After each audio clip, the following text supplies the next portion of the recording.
ನಮಸ್ತೆ ಸ್ನೇಹಿತರೆ, ನನ್ನ ಈ ಚಾನಲ್ಗೆ ನಿಮ್ಮೆಲ್ರಿಗೂ ಸ್ವಾಗತ. ಇವತ್ತು ವಿಶೇಷವಾಗಿ ಮಲೆನಾಡು ಕಡೆ ಮಾಡ್ತಕ್ಕಂತಹ ಅಕ್ಕಿ ರವೆಯ ಬಟ್ಟಲು ಗಡುಬು ಮಾಡೋದನ್ನು ನಿಮಗೆ ಹೇಳ್ತಾ ಇದ್ದೀನಿ. ನೋಡಿ, ಇದಕ್ಕೆ ಒಂದು ಸ್ವಲ್ಪ ಉದ್ದಿನಬೇಳೆ, ಒಂದು ಅರ್ಧ ಲೋಟ ಇಲ್ಲ ಒಂದು ಲೋಟ, ನೀವು ಹೇಗೆ ಮಾಡ್ತೀರೋ ಒಂದು ಲೋಟ ತೊಗೊಳ್ಳಿ ಟೀ ಗ್ಲಾಸಲ್ಲಿ. ಅದಕ್ಕೆ ಒಂದು 4 ಬೆಳ್ಳುಳ್ಳಿ ಮತ್ತು ಕಾಳುಮೆಣಸು 1 ಸ್ಪೂನು.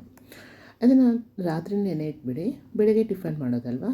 ಸೊ ಅದನ್ನು ಚೆನ್ನಾಗಿ ನೀವು ಮಿಕ್ಸಿ ಮಾಡಿಕೊಂಡು ಈ ರೀತಿ ಸಣ್ಣಗೆ ಮಿಕ್ಸಿ ಮಾಡ್ಕೊಳ್ಳಿ. ಆನಂತರ ನೀವು ಅಕ್ಕಿ ರವೆನ 1 ಗ್ಲಾಸಿಂದ 1 ಟೀ ಕಪ್ ಉದ್ದಿನಬೇಳೆಗೆ 3 ಗ್ಲಾಸ್ ರವೆ ತೊಗೊಂಡಿದ್ದೀನಿ. ಅದನ್ನು ಚೆನ್ನಾಗಿ ವಾಶ್ ಮಾಡಿಕೊಂಡು ನೀವೇನು ಮಾಡಬೇಕು, ಈ ಮಿಕ್ಸಿ ಮಾಡ್ಕೊಂಡಿರ್ತೀವಲ್ಲ ಉದ್ದಿನ ಹಿಟ್ಟು, ಅದನ್ನು ಇದಕ್ಕೆ ಹಾಕಿ ಕಲಿಸ್ಬಿಡಿ. ರವೆನ ಚೆನ್ನಾಗಿ ತೊಳ್ಕೊಳ್ಳಿ. ಆಮೇಲೆ ಇದಕ್ಕೆ ಹಿಟ್ಟನ್ನೆಲ್ಲ ಹಾಕಿ ನೀವು ಚೆನ್ನಾಗಿ ಕಲಿಸ್ಕೋಬೇಕು. ಸ್ನೇಹಿತರೆ, ಯಾರು ಫಸ್ಟ್ ಟೈಮ್ ನನ್ನ ಚಾನಲ್ನ ನೋಡ್ತಾ ಇದ್ದೀರೋ ಅವರು ದಯವಿಟ್ಟು ಸಬ್ಸ್ಕ್ರೈಬ್ ಮಾಡಿಕೊಡಿ. ತುಂಬ ಜನ ನೋಡ್ತಾ ಇದ್ದೀರಾ, ಆದರೆ ಸಬ್ಸ್ಕ್ರೈಬ್ ಮಾಡ್ಕೋತಾ ಇಲ್ಲ. ನಿಮ್ಮ ಸಪೋರ್ಟ್ ಯಾವಾಗಲೂ ಇರಲಿ. ಹಾಗೆ ನೋಡಿ ಸ್ನೇಹಿತರೆ, ಈ ಎಲ್ಲ ಹಿಟ್ಟನ್ನು ಹಾಕಿದ ನಂತರ ಅದಕ್ಕೆ ನಮಗೆ ಎಷ್ಟು ಬೇಕೋ ಅಷ್ಟು ಉಪ್ಪನ್ನು ಹಾಕ್ಕೊಂಡು ಚೆನ್ನಾಗಿ ಕಲಿಸ್ಕೋಬೇಕು. ಇದು ನಾವು ಉಪ್ಪಿಟ್ಟಿಗೆ ಮಾಡ್ಕೋತೀವಲ್ಲ ಆ ಥರ ನೋಡಿಕೊಂಡು, ಈಗ 3 ಲೋಟ ರವೆ ತೊಗೊಂಡಿದ್ದೀವಿ ಅಂದರೆ ಒಂದು 6 ಲೋಟ ನೀರು ಹಾಕ್ಕೊಳ್ಳಿ. ಸೊ ಆಗ ಉಪ್ಪಿಟ್ಟು ಉದುರಾಗಬೇಕು. ತುಂಬ ಮೆತ್ತಗೂ ಆಗಬಾರ್ದು, ತುಂಬ ಉದುರೂ ಆಗಬಾರ್ದು. ಆ ರೀತಿಯಾಗಿ ನೀವು ಅದನ್ನು ನೀರು ಹಾಕಿ ಚೆನ್ನಾಗಿ ಕೈ ಆಡಿಸ್ಕೊಂಡು ಆಮೇಲೆ ಬೇಯೋಕ್ಕಿಡಿ. ಸೇಮ್ ನಾವು ಉಪ್ಪಿಟ್ಟು ಮಾಡ್ತೀವಲ್ಲ ಆ ಥರ.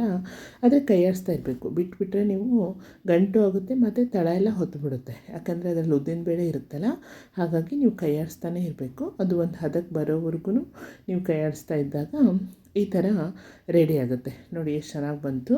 ಇದು ಯಾವುದೇ ರೀತಿ ಗಂಟು ಇಲ್ಲ ಮತ್ತು ತಳನೂ ಹಿಡಿಯೋದಿಲ್ಲ, ನೀಟಾಗಿ ಬೇಯ್ಕೊಳುತ್ತೆ. ಆಮೇಲೆ ನೀವು ಇದೆಲ್ಲ ಕೈ ಆಡಿಸಾದ್ಮೇಲೆ ಇದೆಲ್ಲ ರೆಡಿ ಆದಮೇಲೆ ಸ್ವಲ್ಪ ಅರಳೋಕ್ಕೆ ಮುಚ್ಚಿಟ್ಬಿಡಿ. ಆಮೇಲೆ ಸ್ನೇಹಿತರೆ, ಅದು ಚೆನ್ನಾಗಿ ಅರಳಿದ ಮೇಲೆ ಈ ಥರ ನೋಡಿ, ಸೇಮ್ ನೀವು ಉಪ್ಪಿಟ್ಟು ಹೇಗೆ ಮಾಡ್ತೀರೋ ಆ ರೀತಿ ರೆಡಿ ಆಗುತ್ತೆ. ನೀವು ಅದನ್ನು ಬಿಸಿ ಬಿಸಿ ಇದ್ದಾಗ ಅಥವಾ ನಿಮಗೆ ಸ್ವಲ್ಪ ತಣ್ಣಗಾದ್ಮೇಲೆ, ನಿಮಗೆ ಬಿಸಿ ಮಾಡೋಕ್ಕಾಗಲ್ಲ ಅಂದರೆ ತಣ್ಣಗಾದ್ಮೇಲೆ ಈ ರೀತಿ ಯಾವ ರೀತಿ ಬೇಕೋ ಆ ರೀತಿ ಶೇಪನ್ನು ನೀವು ಕೊಡ್ಬೋದು. ನಾವು ಬಟ್ಟಲು ಗಡುಬು ಅಂತ ಹೇಳ್ತೀವಿ, ಉಂಡೆ ಗಡುಬು ಅಂತ ಹೇಳ್ತೀವಿ. ಸೊ ಹೇಗಾದರೂ ನಿಮಗೆ ಯಾವ ರೀತಿ ಇರುತ್ತೋ, ನಿಮಗೆ ಬಿಸಿದೇ ಮಾಡಬೇಕಾದ್ರೆ ಅರ್ಜೆಂಟ್ ಇದ್ದರೆ ಸ್ವಲ್ಪ ಕೈಗೆ ನೀರು ಹಚ್ಕೊಂಡು ಕೂಡ ಮಾಡ್ಕೋಬೋದು.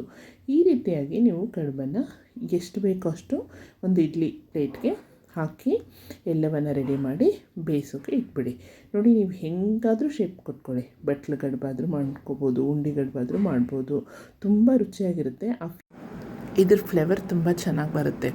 ಏಕೆಂದರೆ ಉದ್ದಿನಬೇಳೆ ಮತ್ತು ಕಾಳುಮೆಣಸು ಮತ್ತು ಬೆಳ್ಳುಳ್ಳಿ ಹಾಕಿರ್ತೀವಲ್ಲ, ಬೆಳ್ಳುಳ್ಳಿ ತುಂಬ ಹಾಕ್ಕೋಬೇಡಿ, ಒಂದು 2-3 ಬೆಳಕು ಹಾಕ್ಕೊಂಡ್ರೆ ಸಾಕು.